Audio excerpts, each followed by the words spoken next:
Well, good afternoon. Welcome to this book panel discussion. Today we are discussing, as I'm sure you're aware, The Origin of Humanity and Evolution by Andrew Loke. And we have responses from Richard, I think I got my order wrong, I'm sorry. Joshua Swamidass, Richard Averback, William Lane Craig, with then response from Andrew. So without further ado, Joshua Swamidass. It's a real privilege and pleasure to be here with you. I imagine most people haven't read Andrew's book yet, so I'm going to give a little bit of a quick summary of what's in it and what I think is really helpful about it, and really encourage you to actually read this book because I think it's an incredibly important book, even if you disagree with it. I think to understand where this is and like a brief narrative history, if we kind of go back and rewind the clock to just maybe 2015, so just 5 years ago, the landscape and the conversation on human origins has dramatically changed. It used to be a place where people from, with commitments aligned with the ETS have really been on the defensive and really feeling a lot of tension and conflict even with mainstream science. That's just not the situation anymore.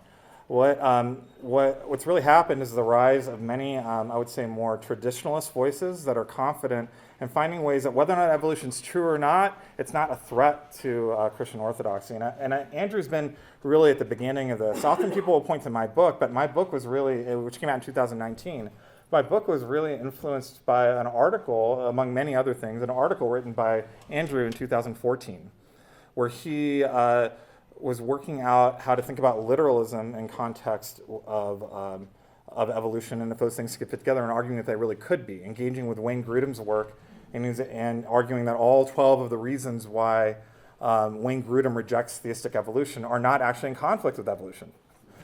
They're maybe in conflict with how it's been presented by evolutionary creationists and some of the more prominent voices that were there in 2017, but maybe there was other ways to take hold of evolution that would be more suitable for those of us that care about inerrancy, the historicity of Scripture, and are really seeking the closest alignment with historical Christianity that makes sense.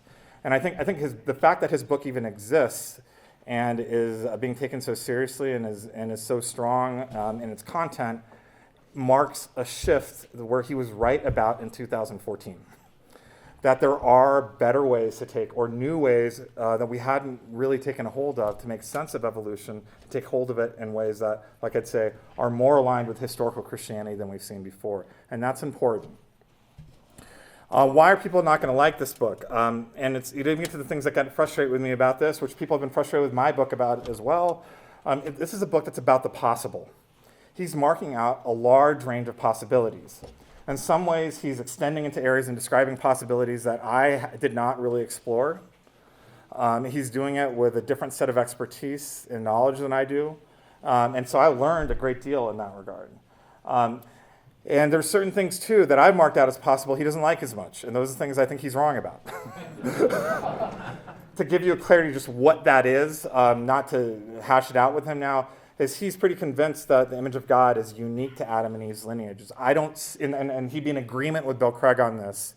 I don't see the scriptural warrant for that. I don't think historically people have thought about the angels in the image of God. You can also, the idea of the people being in the image of God outside the garden doesn't trouble me from a theological point of view, as long as we still think that we all descend from Adam and Eve today. That's an example of one place where he makes an argument. I don't think it's a definitive argument.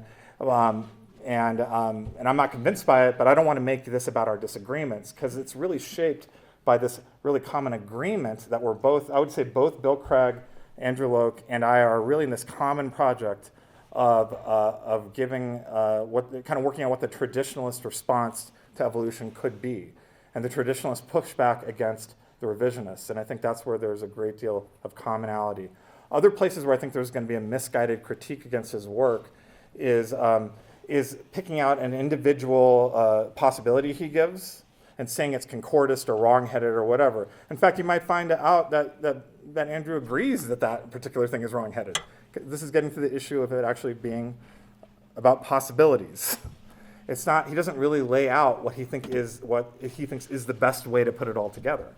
And in that way, the right way to think about this book is that it's kind of like a person doing his best to exhume and put all the Lego pieces on the table.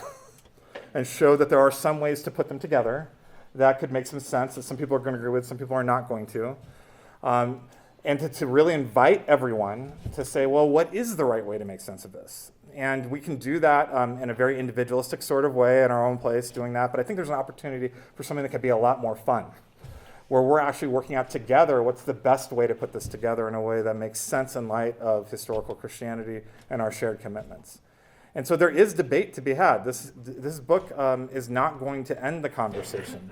It's a far more invitive book that is adding fuel to a growing conversation that I expect will be part of ETS meetings for years to come, and I hope you participate in too as well. So that's my thoughts on this book, and thank you for having me.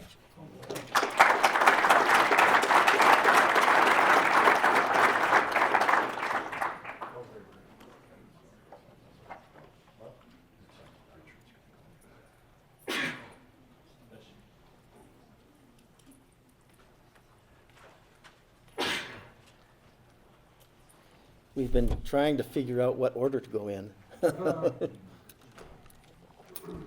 So, I don't know, that's not going to stand there. I don't have any place to put this, I guess, up here. Okay.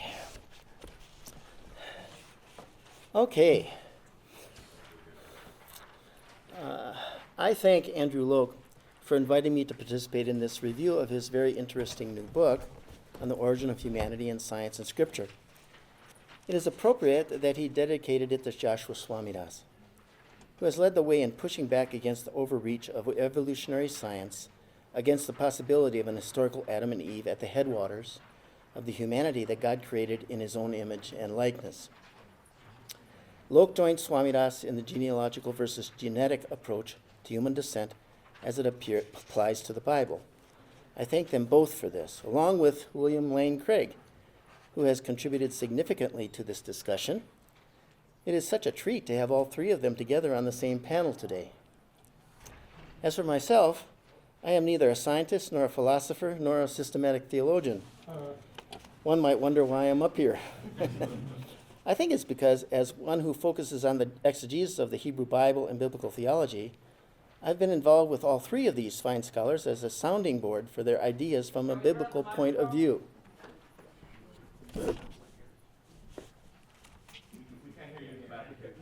Okay, I'll try to fix that. Let's see. This privilege came to me through my heavy involvement in the Henry Center Creation Project at Trinity for the full 6 years of the Templeton grant that funded it. The goal of the Creation Project was not to settle on a particular view of the relationship between biblical creation and scientific evolution. Instead, the intent was to help believers in Jesus Christ engage the topic across the relevant disciplines more knowledgeably and graciously than has sometimes been the case. Joshua Swamidass and William Lane Craig were also directly involved in that project, and I came to interact with Andrew Loke through them. All four of us believe in a real historical Adam and Eve. In my view, Loke's book is a goldmine for those who want to review the scientific theory of human evolution and how some biblical scholars have incorporated it into their arguments for the historical Adam. Now I'm going to skip over a section where I describe his view, but on the handout that you have, numbers 1 and 2 are really a summary of Andrew's view. He writes on page 153, while many people think of creation and evolution as mutually exclusive, evolution can be regarded as the process by which God created various life forms, including humankind. God could have chosen an anatomical homo and made that organism a human being that possessed the image of God in a specific environment, the Garden of Eden. Then on page 155, he adds this: after the fall, the descendants of Adam procreated with non-imago Dei homo, such that all Homo sapiens today possess the image of God and have Adam as a common ancestor, even though they descended from a large population of anatomical Homo who did not bear the image of God. Loke admits that there are too many unknowns in evolutionary science to be sure that his proposal is correct. Future scientific discoveries may falsify his scenario. Nevertheless, he is convinced that his model falsifies the belief that current evolutionary science is contradictory to what the scripture says about human origins. In the journal Perspectives on Science and Creation Faith, Perspective on Science and Christian Faith, just this past March, Lydia Jaeger, a well-known philosopher, scientist, theologian, who was also deeply involved in the Creation Project, had an article, Science and Theology as Gifts to the Church, how creation allows scientists and theologians to work together. That's number 3 on the handout. She comes at the same topic as Loke, but from the other side, not how modern science and biblical creation do not contradict each other, but instead how they can help each other. In fact, this has already been the case in the past and needs to continue. Modern science, scientific medicine, for example, is something that we can all be thankful for today, but it also leads God and creation to keep it from going off the rails ethically, as it did under the German Nazi regime of the last century, and always threatens to do, since scientists are fallen people who live in a fallen world. The Center for Bioethics at TEDS is devoted to this concern. To my way of thinking, both Loke and Jaeger and all those who do this kind of work are very important to the present discussion. They seek to combine scholarly interpretations of creation as the Bible teaches it with the current scientific theory of evolution, both of which exhibit substantial interpretive variations. Some say the Bible is wrong about creation, and others say science is wrong about evolution. I'm not qualified as a scientist, but it seems important to me that as a biblical scholar, I listen carefully to them and allow what they think they know to inform and challenge me as a biblical scholar. I hope they will return the favor. Loke's very rich book is packed with all sorts of interpretations and explanations that I would like to respond to in detail, both positively and negatively, but it is not possible to cover it all in such a short response. And here I discuss an issue that I'm going to summarize briefly here because of time. And that is, I have become convinced that we seem to be in a time like the Copernican revolution, but that happened on the macro level, okay? This revolution is on the micro level, okay? Down into genomes and all this sort of thing. And I also am concerned about some other things that help me to think, okay, are we going to resist this revolution like we did that one? Okay? And it took time for scientists to work out a lot of the details, a couple centuries actually, okay, in terms of how it actually worked, before it became something that even now, today, in this crowd, we would all, I think, agree that the sun does not revolve around the earth. 10 years ago, I wrote an essay in a 5 views book on Genesis 1 and 2, in which I argued that Genesis 1 creation story was written from a common human observational point of view. The 6 days in Genesis 1 are snapshots of God's creation work. God is saying, see this, I made it. And then on the next day, again, see this, I made it. And so on. The ancient Israelites could observe everything created in Genesis 1 with the naked eye. We should read the Genesis creation account with its naked eye observational character in mind. In fact, even today, we generally understand our world and live our lives in this way. The sun rises and the sun sets. And where I'm standing, there's things above me, there's things below me, and there's where I live. There is this 3-tier, a point which I would like to make to Andrew. Okay, ongoing conversations. Let me see here. God told the story of creation to the ancient Israelites in a way that would make sense to them. And it can make sense to us on that level even today. Of course, they lived in the ancient Near Eastern cultural world, which was different in some ways from our culture today. But they were still people. They still had to eat, and so on. We need to take this into consideration in our reading of the text. Ongoing conversations with scientists and philosophers had helped me to realize that we should carry this biblical observational pattern through into our understanding of science and the relationship between the Bible and science. Both are observational. Modern science has profoundly improved our powers of observation beyond those of the naked eye, with the telescope for the larger universe, the microscope for the smaller universe, microbes and such, chemistry, microbiology, and so on.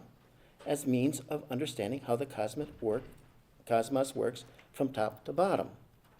The nature of the game has not changed. It is still observational. But these advances in our powers of observation give us a closer look than they could obtain with the naked eye alone in ancient Israel, or what they could even think about. The naked eye is still of inestimable value in modern science too, of course, as are the other senses God has endowed us with.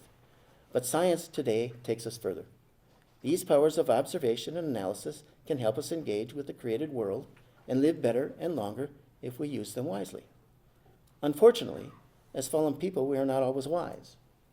Modern scientific method does not have the ability to discern God's guiding hand in all this, so there are those who seek in vain to explain everything without him. In the hands of fallen people, whether believers or not, modern science can be either a stepping stone or a stumbling block. In any case, we should not expect God to engage with modern science and scientific evolution in the Bible, and in fact, he does not. This does not mean, however, that the Bible is irrelevant or indeterminate for the creation and evolution debate today. This is where I have the most difficulty with Loke's book. Through the whole book, he hitches his biblical wagon to John Walton's proposal that the days in Genesis 1 present us with functional creation, but not actual material creation. I consider John to be a friend and a valued colleague, and we agree on many points of interpretation, but here we have a serious disagreement. His functional-only reading is simply untenable. I have objected to it in discussions with him privately and publicly, in writing and on previous occasions. Jack Collins, who Loke also cites frequently, agrees with me on this, and as far as I know, virtually all Old Testament scholars as well. It is certainly true that Genesis 1 is as much about how the world works and how we fit into it as it is about the material creation of it. Nevertheless, material creation is an explicit part of the story. For example, day 4 begins with God's proclamation that the lights in the sky are there to serve as indicators of signs, seasons, days, and years, and to shed light on the earth. Now, number 4 on your handout, the passage then continues. So God made, vaya'as, the two great lights, and God placed, vayatain, them in the expanse of the heavens, and God saw, vayar, that it was good. These verb forms are the main way to write past tense narrative in Hebrew. This would be the most obvious way to describe making and placing material objects. There are multitudes of passages where the verb asa is used in just this way. Moreover, examples of this kind of language are multiplied throughout the chapter. Walton casts about for various renderings of asa in the NIV and lands on prepared in order to avoid what it's really saying, suggesting that this means something other than made. Unfortunately, this is an instance of what one of my professors once referred to as suitcase theology. If it doesn't fit, kick it in. Driving a wedge between material creation as over against giving order to the cosmos by assigning functions or roles is a false dichotomy that cannot bear the weight of the text. It does not stand up under scrutiny in ancient Near Eastern creation accounts either. They too were concerned about material creation. The sheer literary elegance of the creation account in Genesis 1 and 2 begins with the first two words, the play on words with the repetition of the letters of bara in the expression bereshit bara, in the beginning God created. The verb bara, normally rendered created, is the first action verb in the Bible. Although the lexical evidence is not clear, contextual usage of the verb in Genesis 1 and throughout the Old Testament seems to suggest that the meaning to create has the meaning to create with the connotation of to make something that's completely new. The pattern of usage in Genesis 1:1 through 2:4 is significant. It is especially important for our purposes here to draw attention to the correspondence between Genesis 1:1 and 2:4a. And this is number 6 on your handout. In the beginning, God created the heavens and the earth. And then these are the generations of the heavens and the earth when they were created. The later begins with the well-known generations formula that runs from here through the book of Genesis to provide structure for the book as a whole. Both lines employ the same verb, bara, created, and the same dual object, heavens and earth, in chiastic arrangement, ABBA. As is well known, the generations formula characteristically refers to people and things that were already there in the previous unit and connects them forward to their development in the following unit. It connects the units together one after the other and in relation to each other.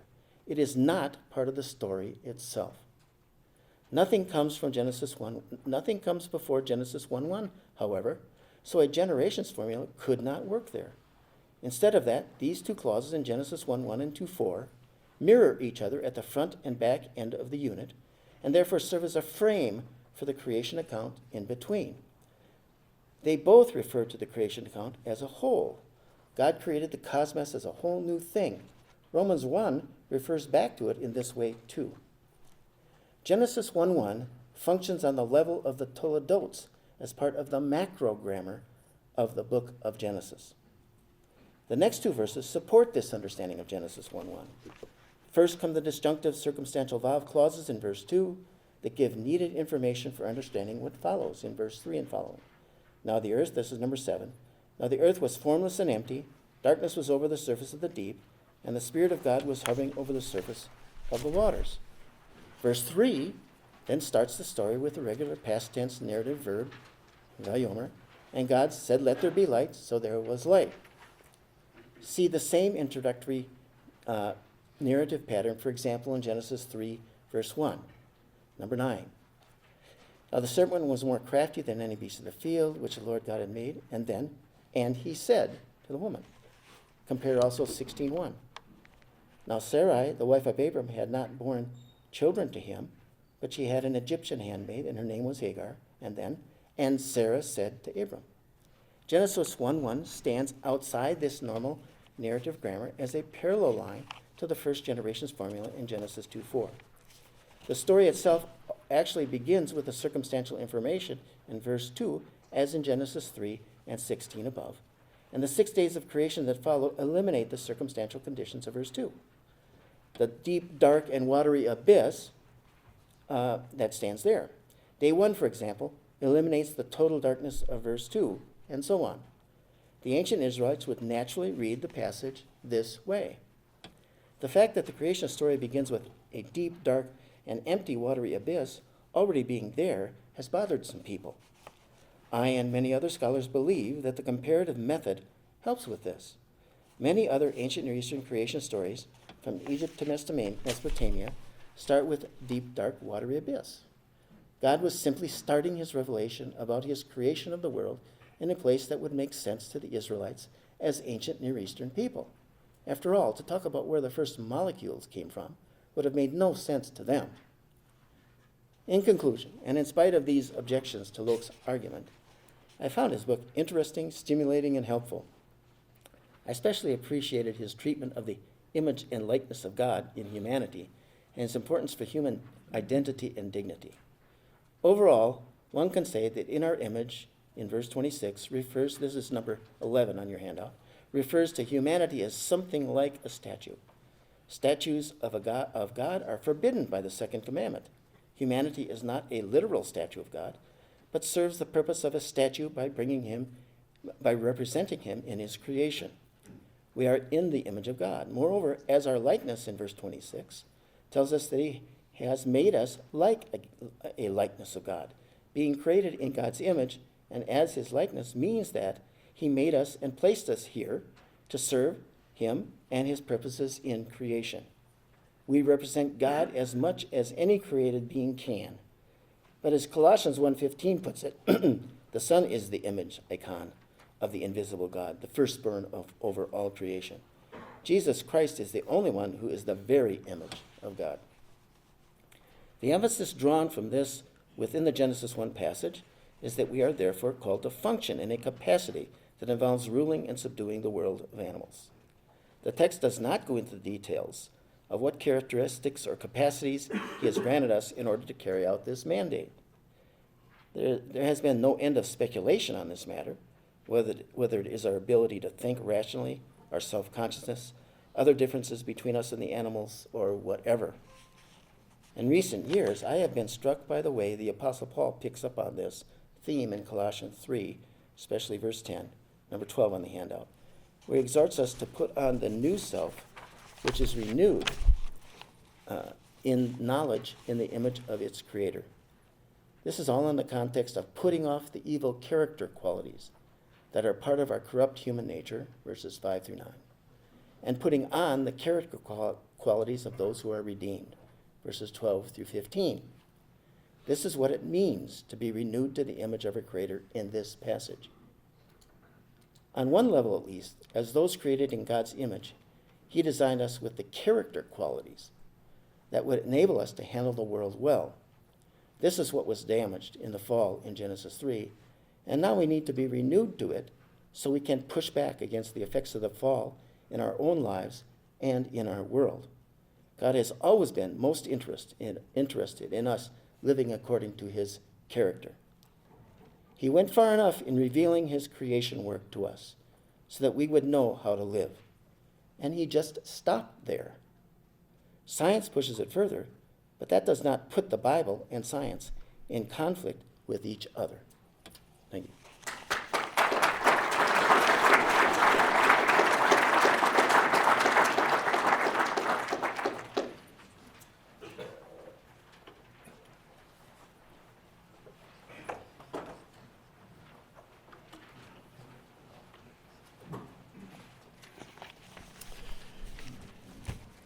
Reviewing my comments written earlier, I thought to myself, oh, that's rather severe. And so I think I should preface my remarks today by saying that the severity of my criticisms are no reflection at all upon my personal affection and esteem for my colleague, Andrew Loke, who has worked on so many of the same areas that I have and with whom I've partnered in ministry. According to the recent genealogical Adam, hereafter RGA hypothesis, Adam and Eve were historical persons who lived relatively recently and were the ancestors of everyone alive today, and indeed everyone alive at the time the New Testament was written. According to one version of this view, there were human persons living outside the Garden of Eden prior to and contemporaneous with Adam and Eve, a population that had evolved from lower hominids in accordance with the customary evolutionary story. This version of the hypothesis sacrifices Adam and Eve's universal progenitorship of mankind in order to maintain their recency. Unfortunately, this version of the view faces the insuperable objection that the Bible demands the truly universal progenitorship of Adam and Eve. But Loke's version of RGA avoids that objection by denying that the people outside the garden are, in fact, human. They are qualitatively indistinguishable from us humans, anatomically, cognitively, and behaviorally, and can even be rightly called persons. But such persons cannot truly be called human because they are not the image of God.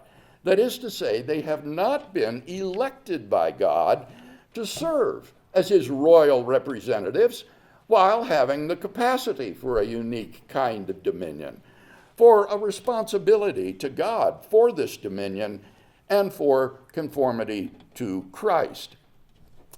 Now, Andrew reminds me that he does entertain in the book a view of Adam and Eve that is relatively more ancient than the recent existence of Adam and Eve. But nevertheless, the view doesn't make them ancient enough in order to be the universal progenitors of mankind, specifically Neanderthals and early Homo sapiens.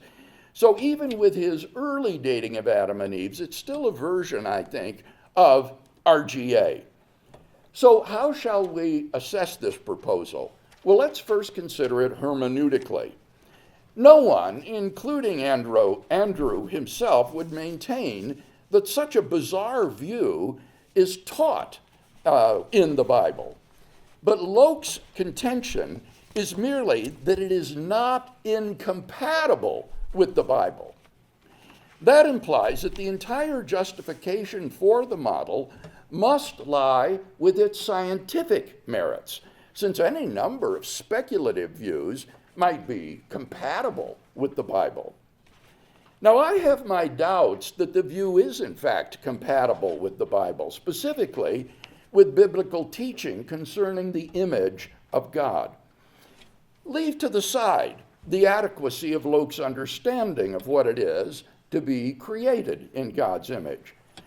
The more fundamental problem is that Loke's hypothesis is predicated upon a view of the image of God which distinguishes between people who are in God's image and people who are not.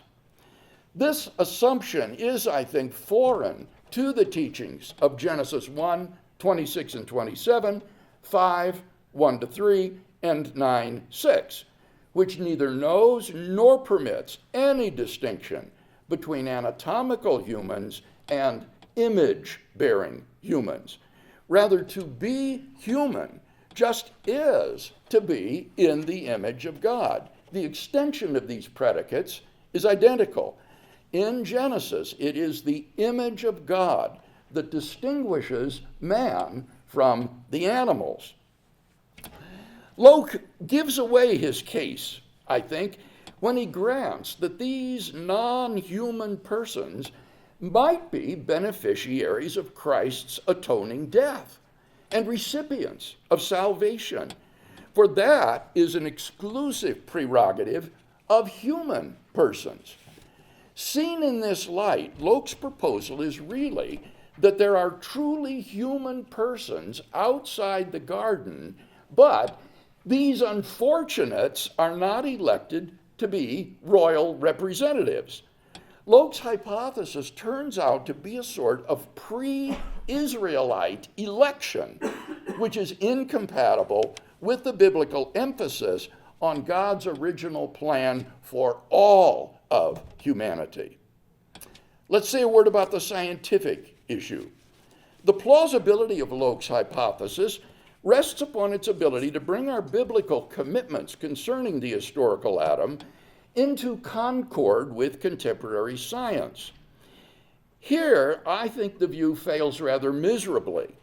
It is scientifically absurd to say that people who exhibit the modern cognitive capacities described by Andrew are not human. By proposing an unscientific definition of what it is to be human, the account divides the biblical view from modern science. Not only so, but the cognitive capacities described by Andrew are precisely those that give the person, quote, the capacity to have a right relationship with God, essential to the definition of humanity, end quote. Moreover, the view is morally unconscionable. If ancient Homo sapiens and others who were just like us are non-human, then theoretically there could be people today, our spouses and friends, who are qualitatively indistinguishable from us and yet are not human, and therefore not invested with human rights. It's no good replying to this objection that according to the hypothesis, everyone today is in fact a descendant of Adam, and so human, for we are talking about a hypothetical possibility. Loke's view dehumanizes other people who are just like us, except that they lived a long time ago. So in conclusion, lacking any genre analysis of Genesis 1 to 11, Loke's proposal cannot pretend to be a plausible interpretation of Genesis 1 to 11, but merely compatible with it. But it is far from clear that it is even compatible, as he claims, for it proposes an unbiblical pre-Israelite election and an account of what it is to be a human being that is unbiblical, unscientific, and morally unconscionable.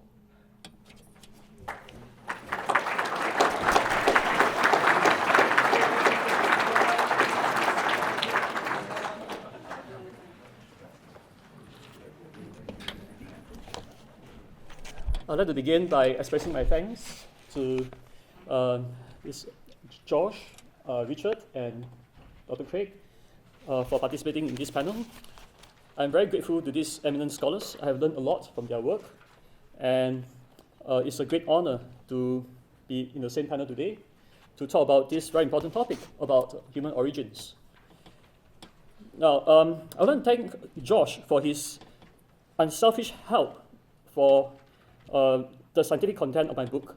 Right? So I sent a draft to Josh beforehand, and he read it through meticulously and point out where about the scientific details, and really helped a lot, right, with the scientific contents of the book. So I'm really grateful for him for doing that, and because of that, right, I dedicate the book to him. So thank you so much, Josh, for your help with this book. Really appreciate it. Very grateful. Now, we do have some disagreements among ourselves. So Josh mentioned just now that one disagreement is whether there are people outside the garden and whether they are God's image bearers, right, before Adam. And I argue on the basis of Scripture, for example, from 1 Corinthians chapter 15, verse 45, that Adam is the first God's image bearer. And I think this is also the traditional Christian view, right, that Adam is the first human being. So I think, and that's why I think Josh has gone wrong there when he actually denied this traditional view, which myself and Dr. Craig and many other scholars hold. And I already explained this point in my review of Josh's book, which is published in Sapientia, so I won't go through these details here. I won't go through it again here. But I just want to highlight that we are both in agreement on many issues. So, for example, we're both in agreement that it's important to think about possibilities, right? To see, because when we look at the history of science and religion interaction, we find that one big problem is that very often people think that there is conflict when there's actually no conflict, right? So, for example, the Galileo incident is a good example. So, when we talk about this present issue, it's important to not to think that there is conflict when there is in fact actually no conflict. And also, my model is not guilty of concordism. This is a point that Joshua mentioned just now as well, because I do not interpret the Bible according to modern science, right? Rather, I interpret the Bible according to proper hermeneutical principles, such as considering the genre, the context, the meaning of the words in the original language, the grammar, and also the historical background and concerns of the authors. So the Bible should be interpreted in this way, and science should be done according to proper scientific methodology. And then having done these two, we then compare the results. Right? So that is the methodology of my book. Now, because we have limited time, so I would want to focus more on replying to the objections by Dr. Richard Averback and also Dr. Craig. Now, I want to thank Richard for his work, which I learned a lot from. In particular, his exegetical work concerning the image of God, which I agree with. Now, Averback has disagreements concerning my discussion of John Walton and John Collins, so let me reply to this in turn. Now, concerning John Walton's view, Averback states that throughout the whole book, Dr. Loke hitches his biblical wagon to John Walton's proposal that the days in Genesis 1 present us with functional creation, but not actual material creation. Now, Richard's statement is misleading for two reasons. So I'm not sure whether he actually read my book properly. And I see that he has given you a handout, right? So I'm not sure whether the handout actually represented my book properly or not. But his statement is actually misleading for two reasons. Now, firstly, it is not true that I hitched my bigger wagon to John Walton's proposal. As I wrote on page 51 of my book, I would like to emphasize that my model, I quote, I would like to emphasize that the model concerning the origins of humanity, which I'm defending in this book, is not dependent on Walton's interpretation. So this is found on page 51 of the book. Now, throughout the book, I mentioned that there are alternative interpretations, such as John Collins' interpretation, which I defended as well. Now, Collins has argued that Genesis 1:1 can be understood as describing the initial bringing into existence of all things. Verse 2 gives the condition under which the first day, verse 3, began, and allow for a gap between verse 1 and verse 2. And the 6 days are analogical for 6 durations of time, during which God shaped physical reality to provide a suitable place for humankind to live, to love, and to serve. Given this understanding, the scripture does not warrant a young earth creationist interpretation. And I should add here that my model is also compatible with Richard's interpretation as well. Now, I'll talk more about this. I'll talk more about this later. But I want to emphasize here that even if Walton's interpretation fails, the central thesis of my book concerning the historical Adam can still stand, because my thesis does not depend on Walton's interpretation. Now, nevertheless, having said that, I do think that many of the criticisms against Walton's views are based on misunderstandings, while others can be adequately responded to with some modification of Walton's view.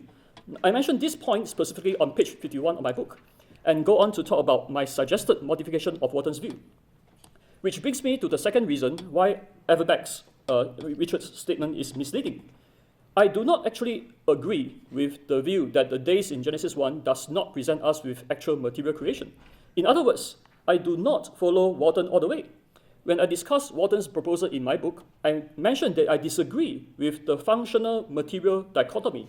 Indeed, Richard himself observed that, quote, Loke suggests that Walton's use of the word material is confusing here, and that the issue could be resolved if we say that the text in these places is talking specifically about not making material things ex nihilo, unquote. And so this is what I said on page 52 of my book. And I go on to explain how this modified functional creation view is compatible with the phenomenological reading of the biblical text. Indeed, I agree with Richard that the circuit of the sun that the Bible talks about is observational, and some use the word phenomenological for this, and that the Genesis 1 creation story was written from a common human observational point of view. And this point of view of phenomenological interpretation, emphasized by Richard, is how we can understand day 4 of creation as well. So Richard comments that the use of the word asa and the Nathan, right, God make to do great lights and place them, describe making and placing material objects. With regards to the human observational point of view, I noted on page 59 that from the context of this passage, the frame of reference is from the Earth's surface.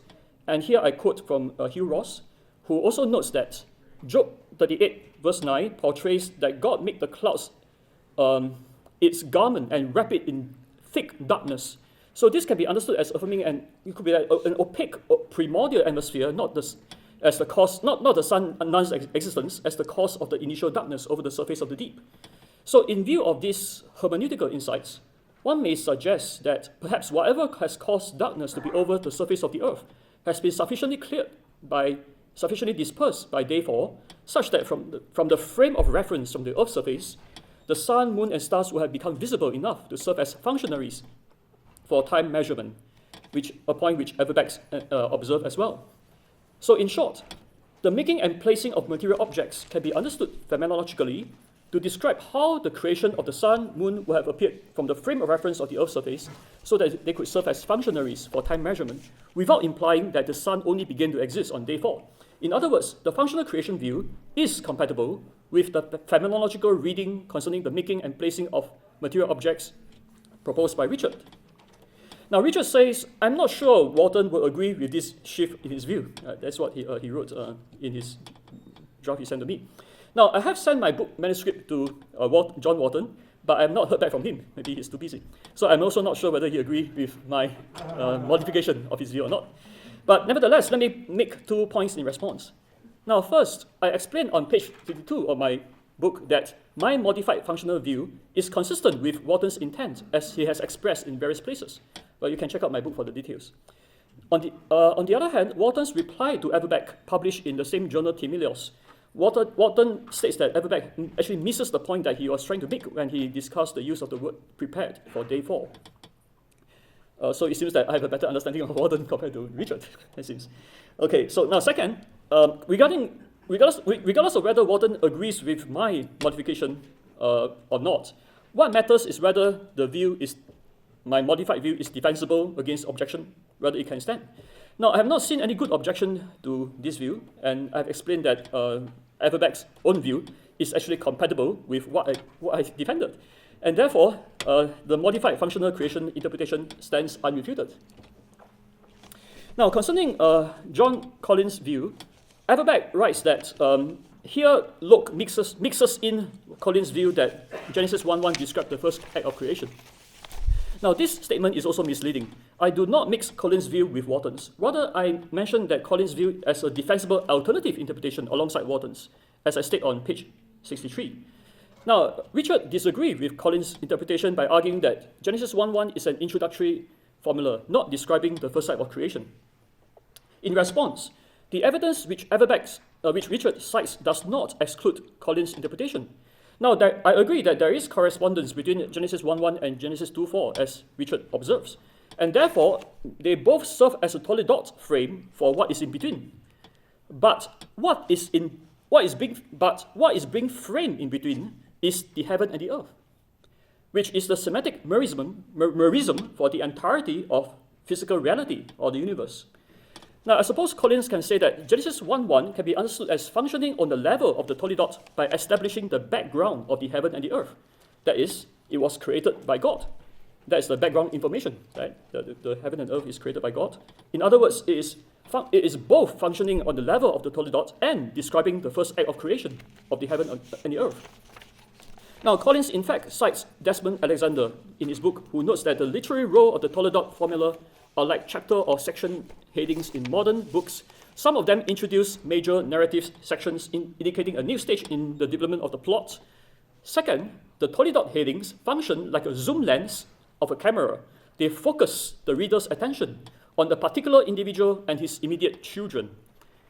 Now, Hamilton's commentary on Genesis notes that it may seem strange to refer to offspring or children of the universe, but that is expressly what Genesis 2:4 intends.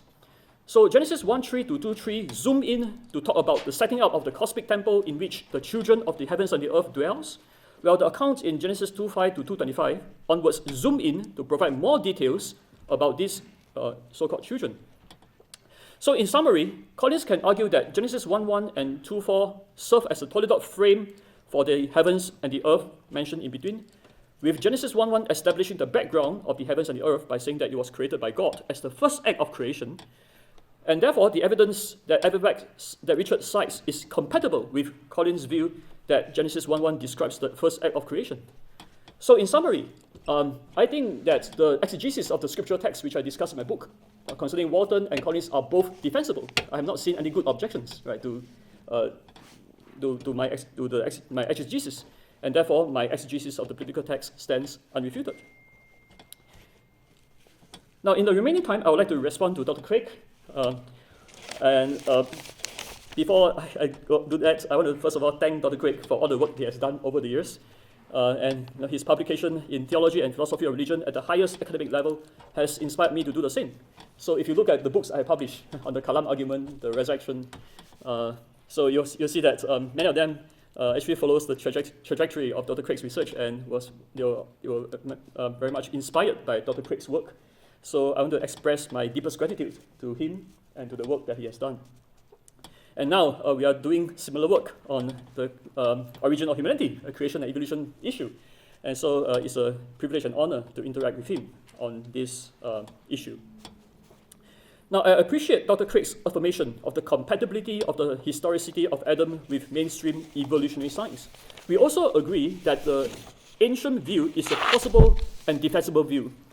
However, Dr. Craig doesn't like my defense of the possibility of the recent Adam view, and he thinks that my ancient view is not ancient enough.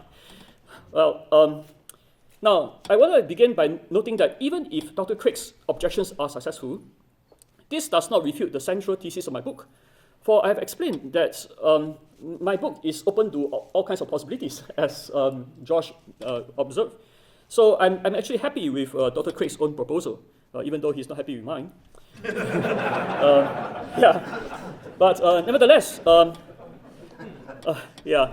So so he chose to pick a fight here. So I shall respond to it. All right.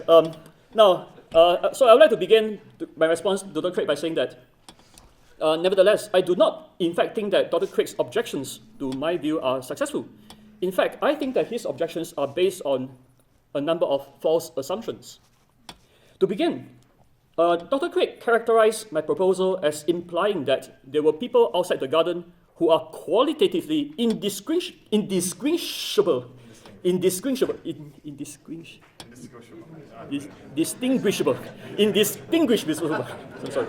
From us humans anatomically, cognitively, and behaviorally. Now, sorry, I'm still suffering from jet lag. Sorry. Okay. However, Dr. Craig's characterization of my view is inaccurate. If you read my book carefully, you'll find that, on my view, election by God would result in a significant qualitative difference. That is, people who are made in the image of God with the capacity and the function for dominion and responsibility towards the Creator God, and also the capacity for Christ-likeness, which I emphasize in my book, would obviously be qualitatively different in terms of their spiritual and moral capacities and behavior, and the consequent behavior. They will be qualitatively different from people who do not have either this capacity or this function. As I mentioned in my book, citing John Collins and other scholars, I quote, "A resemblance in capacities to God would have been required to enable them to represent God as benevolent rulers." And I also quote from Dennis Alexander, who writes that the animal world, with its competition and survival of the fittest, is not there to instruct our moral, ethical systems concerning how we should treat one another, nor to provide examples for us to follow in our moral decision-making, but rather to provide a backcloth against which freely made human decision-making should stand out even more sharply as a unique feature of human existence. Now imagine a species of people with abstract thinking, planning depth, innovativeness, and symbolic behavior. Right? The list of characteristics by McBurty and Brooks, which Craig favors. Imagine that this species of people, but that these people do not have the capacity to be benevolent, nor the capacity to recognize the goodness of self-giving love, as John 3:16 says, for example, and that this species lack the moral and spiritual capacity to have compassion and to have mercy, and are by nature cruel and barbaric. Now, there is an English word for it. Do you all know that? Which word? There is an English word for this, and it's called inhuman. Inhumane, right? So, this word can also mean not human in nature. So, the use of this word indicates that the list of characteristics by McBurty and Brooks, which Dr. Craig often refers to, this list, having abstract thinking, planning depth, innovativeness, and symbolic behavior, this list is actually insufficient for defining human nature, right? You can have all these lists but still be inhuman. If you don't have the capacity to have compassion or mercy, or be able to become benevolent rulers to rule the world, to represent God, to rule the world. Now, of course, there have been instances of humans behaving in inhumane ways and seem to lack the moral and spiritual capacity I mentioned. We can think of the Nazis or the pagans who practice infant sacrifice, or the psychopaths, for example. However, these instances can possibly be explained by moral distortion, for example, brainwashing by the Nazi ideology, or idolatry, sacrificing their children to the gods, or by chronic mental illnesses, for example, causing brain damage and causing them to be psychopaths behave in certain ways. Now, my model does not imply that every human being will have the ability to exercise the function and capacity associated with the image of God in this life. Indeed, it has often been objected that those who are born mentally handicapped or suffer from brain injury or cognitive disorders such as Alzheimer's disease do not have the rational, self-reflective capacities associated with personhood. Rather, my proposal is that the capacity and the election will be found among Adam and his descendants, who will be fruitful to multiply, filling the earth and subduing it. Therefore, from the perspective of Christian theology, the mentally handicapped, etc., and even the Nazis and psychopaths and idolaters should still be regarded as fully human, since they are Adam's descendants. Now, a substance dualist might also argue that the capacity, the spiritual and moral capacity I mentioned earlier on, they reside in the soul, and that is manifestation in the lives of those who are born mentally handicapped or suffer from brain injury or cognitive disorders, etc., is impaired by an inadequate physical system, just as the manifestation of the informational capacities of a software can be hampered by an inadequate hardware. And the soul can be corrupted as well by the suppression of the truth, as Romans chapter 1 says. Right? People can know the truth but suppress it, right? And that can result in moral and spiritual distortion. Now, the Pauline epistles affirm that those who are redeemed by Christ will receive a glorious resurrected body at the eschaton. And hence, from a theological perspective, those redeemed who are born mentally handicapped and others such like would be able to exercise their functions as God's image bearers through an enhanced hardware and reign with Christ in the future kingdom. So that is the glorious hope that we have. Now, concerning the hermeneutical question, Dr. Craig asserts that no one, including Loke, will maintain that my view that there are non-human people outside the garden is taught in the Bible. But Loke's contention is merely that it is not incompatible with the Bible. Now, in reply, Dr. Craig is correct to note that the compatibility with the Bible and science is all that I need for my model. The compatibility with the Bible is strengthened by the support it receives from hermeneutical considerations for the plausibility of the model as an interpretation, such as the context of Genesis chapter 4, verse 14, where Cain said, after he was confronted by God after he killed Abel, Cain said that whoever finds me will kill me. Now, as Victor Hamilton notes in his commentary on Genesis, this statement suggests that at this point there are people in the world beside Adam, Eve, and Cain. Now, Hamilton and others, including Dr. Craig himself, have suggested that those who might kill Cain would be Cain's siblings or kinsmen. However, this suggestion is less plausible than my proposal that there are in fact people outside the garden, given Cain's concern was expressed before Seth was born. Now, Dr. Craig claims that lacking any genre analysis of Genesis 1 to 11, Loke's proposal cannot be pretend to be a plausible interpretation of Genesis 1:11.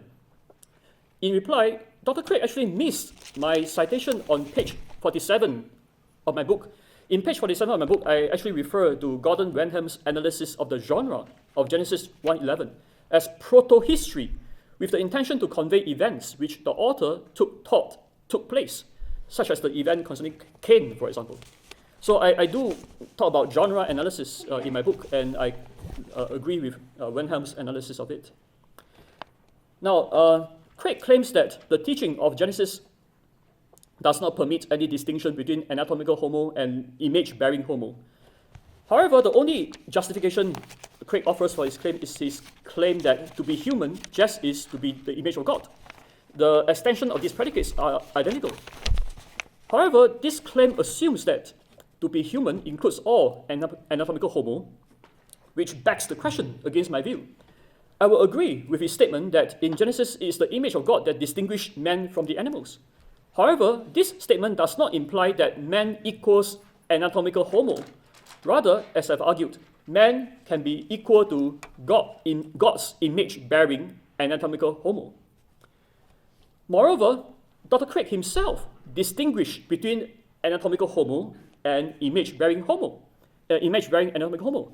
On his view, on Dr. Craig's view, those anatomical homo who existed prior to the emergence of those modern cognitive capacities described by Beatty and Brooks were not human.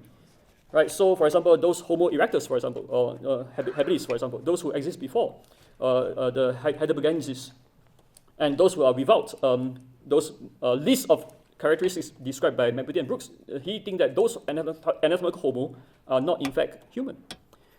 Now, Dr. Craig claims that the beneficiaries of Christ's atoning death and recipients of salvation is an exclusive prerogative of human persons.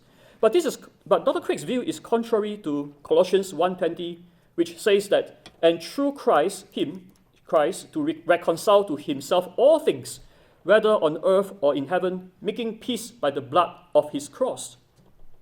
Now, all things mentioned in Colossians 1:20 is a broader category than just humans. Now, Craig claims that Loke's hypothesis turned out to be a sort of pre-Israelite election. However, this again begs the question against my view that there could be non-GIB, God's image-bearing anatomical homo, given which my view is compatible with the biblical emphasis on God's original plan for all of humanity, that is, all of this God's image-bearing anatomical homo. Now, concerning the scientific question, Dr. Craig writes, the plausibility of Loke's hypothesis rests upon his ability to bring our biblical commitments concerning the historical Adam in concord with contemporary science. Here, I think that his view fails rather miserably. However, Dr. Craig fails to distinguish between two issues. Firstly, the scientific data, and secondly, the definitions of human according to some scientists such as McBurty and Brooks. Concerning the first issue, concerning the scientific data, my proposal fits perfectly well with the scientific data, as Josh can attest. Now, concerning the definition of human, Craig says it is scientifically absurd to say that there are people who exhibit the modern cognitive capacities described by McBurty and Brooks are not human. However, Craig's claim that my view is scientifically absurd is based on the assumption that there is a warranted science-based definition of human nature. However, this definition, however, Craig's assumption is controversial. As noted in the Stanford Encyclopedia of Philosophy's articles on natural kinds and human natures. Now, I will encourage everyone to check out the Stanford Encyclopedia articles. The Stanford Encyclopedia of Philosophy articles on on natural kinds, and another article on human natures. But here, let me just highlight a few points. Now, in one of these articles, it's mentioned that from a scientific point of view, accounts that define humanity in terms of a fully developed human form, where form refers to observable physical behavioral characteristics and or psychological features, work with a distinction that has no place in evolutionary biology. For according to evolutionary biology, variations of properties across populations is the key to evolution. Hence, there is no particular end states of organisms that are privileged as natural or normal. So any account that privileges particular morphological, behavioral, or psychological human features has to provide good reasons that are both non-evolutionary and yet compatible with the evolutionary account of species. The kinds of reasons that may be advanced could either be internal to or independent of the biological science. But science itself does not determine the answer. Now, of course, science can study evidence for common ancestral descents, groups of interbreeding natural populations, and the properties common to a particular group in contrast with other groups. So, for example, science can contrast us from the chimpanzees or the apes, for example. And various species concepts are then applied according to these considerations. Nevertheless, the point here is that from a scientific point of view, science does not determine that there is an exact point in evolutionary history where there is sufficient condition for full humanity. Now, this point is illustrated by the Stanford Encyclopedia of Philosophy's entry on human nature, which notes that the adjective human is polysemous, that is, it has multiple meanings, historically and today, and also in the scientific literature. It has been used to refer to either the genus Homo, the species Homo sapiens, or behaviorally modern humans, which Dr. Craig mentions. Right, so the word human can be used in different ways. And the article goes on to note that it may well be behaviorally rather than anatomical modern humans whose nature is of interest to many theories. Perhaps the restriction might be drawn even tighter to include only contemporary humans, that is, those specimens of species who, since the introduction of agriculture around 12,000 years ago, evolved the skills and capacities necessary for life in the large sedentary, impersonal, and hierarchical groups. On the latter definition, a creature acts with properties such as abstract thinking, planning death, innovativeness, and symbolic behavior, but who lived prior to the introduction of agriculture and without the skills and capacities necessary for life in a large sedentary and hierarchical groups will not be defined as human. And therefore, the characteristics listed by McBetty and Brooks are not sufficient for being human according to this standard. So we find that even in the secular literature, right, there are different standards, right, and those listed by McBetty and Brooks may not even qualify according to some of these standards. But the more serious problem with the list by McBetty and Brooks is that the list fails to consider the evidence of religiosity and the capacity for relationship with God. So I want to ask Dr. Craig, is there evidence that the Homo heidelbergensis had the capacity to be aware of a creator God? Is there evidence that they worship God or such evidence? Now, this consideration is relevant given the scriptural teaching in the Bible that God created the first humans in his image with an awareness of himself. We read this in Genesis chapter 1 to 3. Now, without this capacity to be aware of God, the conditions that Craig specified are insufficient for identifying the first humans according to the Bible. By contrast, McBetty and Brooks are adopting a limited secular perspective without taking theological considerations into account. And even from a secular perspective, the view of McBetty and Brooks is not well justified. In fact, as I mentioned just earlier, it is rightly challenged by the previous quotations from the Stanford Encyclopedia of Philosophy article I cited, and also challenged by the common language use of the word inhumane, which I mentioned earlier. So by accepting McBetty and Brooks' definition as being sufficient for humanity, Dr. Craig is inevitably rejecting the biblical view for a scientifically and philosophically unjustified secular view. Now, this is not a good thing for a Christian theologian and a philosopher to do. Now, I'm not saying that Dr. Craig does it intentionally, right? Yeah. Now, Dr. Craig says that the capacities described by McBetty and Brooks are precisely those which give a person the capacity to have the right relationship with God.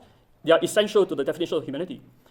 Now, I agree with Craig that the list of capacities are essential in the sense of being necessary conditions. But the disagreement between Craig and myself is whether these are sufficient conditions. So Dr. Craig actually missed the point, and Dr. Craig actually confounds necessary condition with sufficient conditions. Right? We are debating about sufficient condition. We are debating about sufficient condition here, whereas he goes on to talk about necessary conditions. Now, Craig also objects that Dr. Loke's views dehumanize other people who are just like us, except that they lived a long time ago. Right? So he thought about, could it be that your wife could also not be truly human? I mean, they look just like us. However, Dr. Craig's objection begs the question by assuming that those anatomical Homo living a long time ago were just like us and were humans. Whereas I have already argued just now that we should not assume that those anatomical Homo living long time ago were just like us, right? I disagree with this assumption, in fact. Now, as for those anatomical Homo living today, including my wife, my model affirms that my model affirms that all anatomical Homo living today have a common ancestor, who is Adam. And therefore, we all are equally valued as God's image bearers. And therefore, there's no worry on my model. And thus, you don't have to worry about your wife because you can trust the Bible, which says that from one, God created all nations of people, right, to inhabit the whole earth. And therefore, my model is not polygenesis, my model is not racist. And in fact, modern scientific findings are not contrary to my view. In fact, as noted by Swamidass, the science of genealogical ancestry supports the plausibility of my view by indicating that the answer to the question, how far back in time must we go to find an individual who is the ancestor of all present-day people, is surprisingly recent, right? So it's very scientifically plausible. So in conclusion, my proposal fits well and indeed is plausible according to scientific data and calculation. Dr. Craig's accusation that by proposing an unscientific definition of what it means to be human, Loke's account divides the biblical view from the modern science, Dr. Craig's accusation is based on a false assumption that science by itself is able to determine the sufficient conditions for defining full humanity. Whereas the fact is that science by itself does not determine the answer. And that is not a problem, right? Unless we hold to the false assumption of scientism. I'm sure Dr. Craig rejects scientism, as I do. So different philosophers have looked to different considerations for defining humanity, and the consideration offered by Christian philosophers, such as myself, based on the Bible, is at least as good as those other considerations. In fact, I will argue that it is better because our consideration is based on divine revelation and it is able to affirm egalitarian universalism. Therefore, my account is in fact biblical, is consistent with the scientific data, and it is morally acceptable. It is not morally unconscionable, as Dr. Craig argues. So, so in conclusion, I have argued in my book that the teachings of the Bible are compatible with the evolutionary biology. The issues raised by Swamidass, Averback, and Craig do not rebut this conclusion, but are matters for further exploration. And this conclusion is very important for all of us today, because because the perceived conflict between the Bible and evolutionary biology has affected many people, resulting in people doubting and leaving the Christian faith, which is unnecessary. It also has significant implications for global evangelism, as many non-Christians around the world, including those in China and India, two of the largest populations in the world, many non-Christians perceive a conflict between the biblical account and the evolutionary account. But this perceived conflict is in fact unwarranted, as my book shows. And so we see that this discussion has become a global conversation. It's not just involving conversation in America, right? But it has implications for people in China, India, and so this is a really important conversation. And so I hope that my book will help all of us to think through these issues and to see that there's actually, in fact, no perceived conflict between the biblical account and the evolutionary account. Thank you.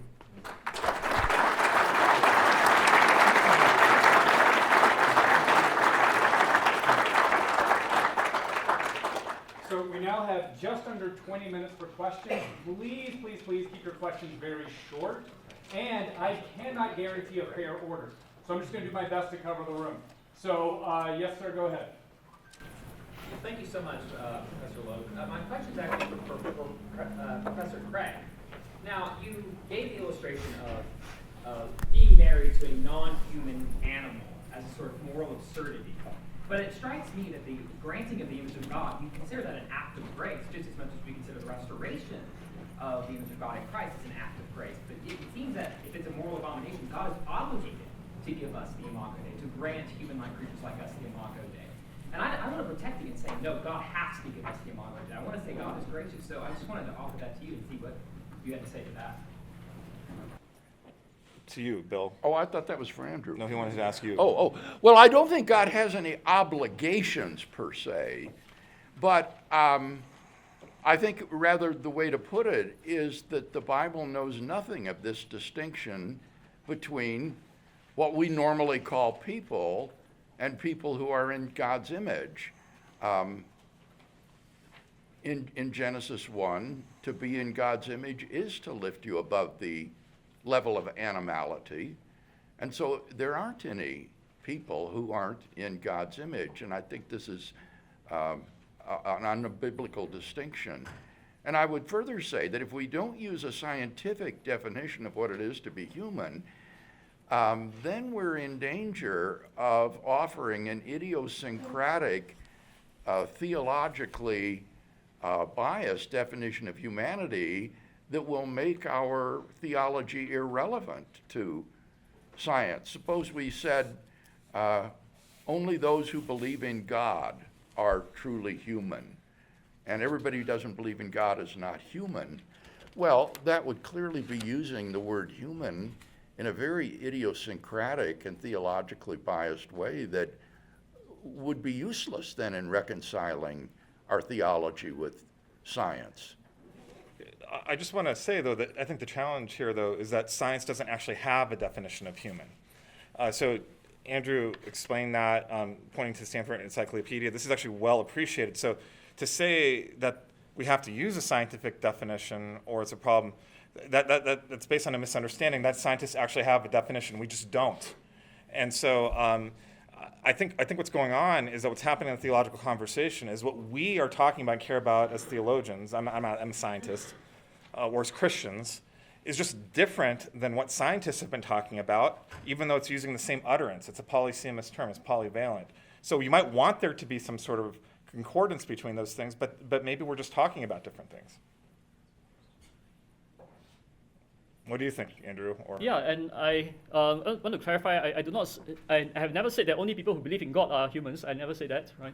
But rather, I'm referring to certain capacities, right? Capacity for having, capacity for the for being aware of God, for example. So even atheists have that capacity, right? Even though they may not believe in God, but they have a capacity to be aware that there's a creator God. So this capacity for religiosity, capacity for spirituality, capacity for moral capacities, for example, the moral capacity for compassion, for example, the absence of which, right, we will call somebody inhumane, for example.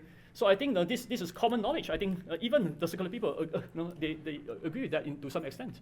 So my definition is not actually idiosyncratic. I think it is well grounded biblically and also based on common understanding. I think it has grounding there too as well. And we don't have to follow science because, as Josh says, science itself doesn't actually have a normative definition. Normative definition. Yeah, that's right.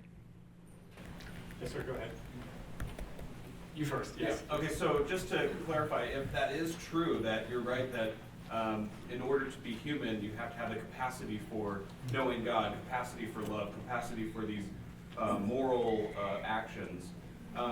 Couldn't Dr. Craig still say, maybe we could hear from him about this, couldn't he say that the creatures outside of the garden, by having these rational faculties still, would be able to therefore have those capacities as well? So actually, there is no distinction after all. Or Dr. Craig, are you saying that the animals outside of the garden don't have rational faculties? Which one is it, I guess? No, my point is that those rational faculties that is listed by Dr. Craig and Lepien and Brooks, those capacities do not entail having those moral and spiritual capacities I mentioned. Yeah. Yeah, so to once again add the scientific piece, I think most, so if we're going to go with, what you're saying in terms of those rational capacities around 700,000 years ago is not particularly controversial among scientists. There's going to be debate, but that's within the realm of scientific thought. But the idea of religiosity back that time would be fairly controversial. We see evidence of religiosity a lot more recent. So that's a place where, in terms of what the evidence is, what we have evidence for. Now, maybe there is that the evidence actually shown indication of. It's kind of hard to prove a negative that there wasn't. Right. But we don't actually see evidence of it until far more recently. And most scientists think that happened far, far more recently. And in that sense, I think Andrew is a little bit more aligned with general sense, but not to say that your position's in conflict with evidence, because how do you prove a negative, right, with evidence? Right. Well, and my theological question would be, if these people outside the garden have a hominid body and a rational soul, that is what it is to be a human being and to have those capacities for knowing God and so forth. And the way you explain what it is to be in the image of God is purely functional. It's just to serve as his royal representatives. But someone who is a rational soul in a hominid body, it seems to me, is fully human and has all the capacities necessary. Ma'am, you had a question? Yes, you. Well, yes, Dr. Craig, this is for you, and it goes along with what you were just saying. I do have a quote from you from Reasonable Faith, 2012, where you say, a hominid animal, however advanced, which lacks a human soul, is not a human being. Yeah. Now, is that still your view today? Yes, that was exactly what I just said. A hominid body conjoined with a rational soul makes a human being. So a hominid animal could have a fully developed brain capacity and a full capacity for speech, but if he doesn't have a rational soul, he's not a human being. Well, I doubt that he could have the rational capacity for speech without having a rational soul. This would be one of the most elevated indications of full human capacity, would be language ability. And so once you begin to see, and this would be part of my response, once you see linguistic ability suggested, that would suggest attendant capacities for worship and knowing God. And aesthetic qualities as well. When you see these aesthetic qualities, that's surely human. Well, I think that this assumption cannot, I don't think we can simply assume that actually, Dr. Craig. Because as Josh mentioned just now, and this is also my own observation, when we look at the scientific evidence and the archaeological evidence, we find that the evidence for rationality, may actually for abstract thinking, etc., actually exists much earlier, as Josh pointed out, but whereas the evidence for religiosity actually exists much later. So we cannot just simply assume, right, that they must go together. And so that's from a scientific point of view. From a biblical point of view, we cannot also simply assume that a rational, embodied anatomical homo with a rational capacity would be defined as human. I mean, I don't see any biblical justification for that. On the contrary, I have already explained just now in great detail that that if you look at the Bible, the sufficient conditions for being human are those which I mentioned, right? Awareness of God and capacity for being benevolent rulers. So those will be the condition, and the burden of proof will be on you, Dr. Craig, to show me otherwise, right? To show that just having rationality and having an atomic homo body will be sufficient for humanity. I think the burden of proof is on you to show that. I don't think you have actually shown that. So I don't think you have actually disproved my model. In the back. Thanks for the discussion. In this part of the discussion, we're talking about hominids. However, we have to keep in mind that, according to your model, Andrew, we're dealing with Homo sapiens. We're not dealing with a far more ancient group of species. We're talking about our very. Oh no, that's not true. My model is not stick to anatomical Homo sapien. I particularly use anatomical Homo because, as Josh can tell you, that nowadays, according to more current scientific consensus, there are many scientists nowadays who think of anatomical Homo sapien or Homo neanderthalis as one big group, right? The Homo genus. So my model is not restricted to anatomical Homo sapiens. In your book, Andrew, you are arguing for a middle age Adam, right? Not right. Well, not Middle Ages. You mean so he's thinking maybe around one idea is about 50,000 years ago. Yeah. We've talked about over in the past. 50,000 years ago, there's almost only one species. There's a few Neanderthals left. It's only Homo sapiens. Our species shows up 300,000 years ago on the conventional timescale. When you're trying to put Adam as a genealogical ancestor, it is within the context of our existing species right now. And so to talk about these capacities, for example, of planning death capabilities, religiosity, etc., that is all happening within the context of our own present species, Homo sapiens. So you're parsing out humans from within our species. And that some of us in the past were granted the image of God and therefore are human, and other Homo sapiens were not granted the image of God and were therefore not human. So you said before that the non-image people were not just like us because they don't have the additional capacity of knowing God, but these same species are, it is the same species, and it's part of your model that's required that they be the same species so that the genealogical connections between Adam and the rest of our species can bring Adam's ancestry to everyone. So I find it very, very difficult to try to argue that other members of Homo sapiens, which we know from the anthropological record, are doing things like religiosity, are excluded from being human. What would you respond to that? Yeah, so in my book, I explained that we have to consider the kind of religiosity as well. So, for example, would worshipping stones be sufficient as to be regarded as the kind of relevant religiosity that imply having the image of God? Well, in my book, I argue no, because when we read the Bible, it's quite clear that the Bible is talking about referring to God, the Creator. So having an awareness of the Creator and having an awareness of being responsible to this Creator, right, to represent this Creator, right, to rule the world. So so just having a very rudimentary form of religiosity does not even may not be sufficient as well. Yeah. So is that biblical level which I'm looking for? Yes, you. Yeah. Some questions for Dr. Rock. Thank you for the proposal. With respect to these moral and religious capacities, if I understood you correctly, it seems these can't be first-order capacities. They have to be second-order capacities. Otherwise, we would have to rule out the severely handicapped having the image of God. I guess my one difficulty is it seems to me implausible that any creature with a mental life relatively similar to my own would lack the second-order capacity for these moral relationships or these religious impulses. And so, would you say that these non-image bearing creatures outside the garden do have a mental life relatively similar to our own? Or would you just deny my analysis of it having to be a second order capacity? So obviously the same.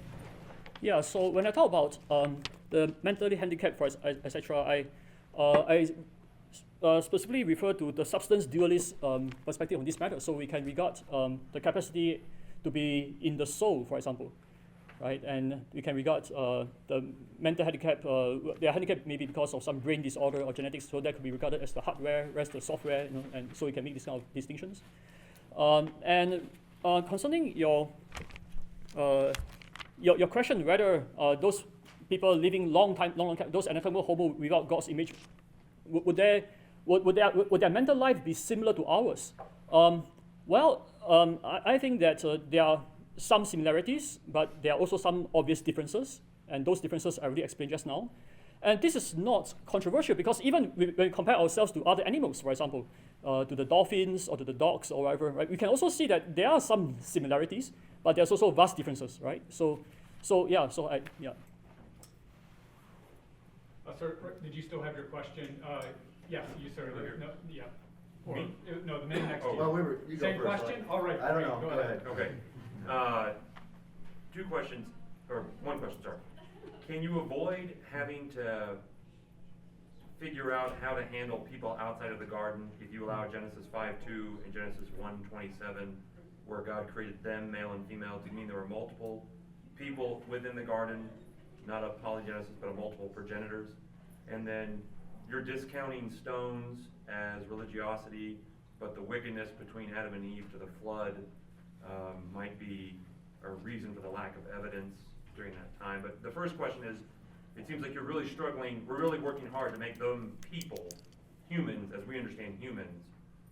Why are you so committed to that something had to happen outside the garden? Could there have been multiple persons in the garden, and then you don't have to make this argument for some were chosen, some weren't, there was an interaction between human, non-human? Yeah. Well, thank you for your question.